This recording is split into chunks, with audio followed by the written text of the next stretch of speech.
বাইকে চেপে ও পায়ে হেঁটে রবিবার গ্রামে গ্রামে বাড়ি বাড়ি নির্বাচনী প্রচার সারলেন আদিবাসী কর্মী সমাজের নির্দল প্রার্থী অজিত প্রসাদ মাহাতো।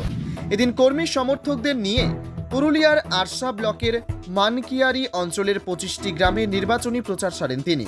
লোকসভা নির্বাচনে দিনক্ষণ যতই এগিয়ে আসছে ততই নির্বাচনের প্রচারে ঝাঁজ দেখা যাচ্ছে।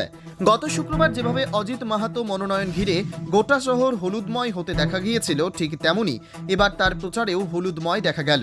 এদিন হলুদ গামছা নিয়ে কর্মী সমর্থকদের সঙ্গে নিয়ে নির্দল প্রার্থী অজিত প্রসাদ মাহাতো আরশা ব্লকের মানকিয়ারি অঞ্চলের ঘাটবন, শালোডি, কুমারডি, বালিয়া, নাগরা, পলাশবনি সহ মোট 25টি গ্রামে কখনো বাইকে চেপে কখনো পায়ে হেঁটে নির্বাচনী প্রচার করলেন।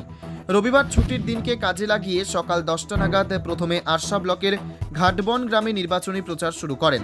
এদিন অজিতবাবু গ্রামে ঢুকতেই দেখা যায় কাঁসার থালা ঘটিতে জল নিয়ে জঙ্গলমহলের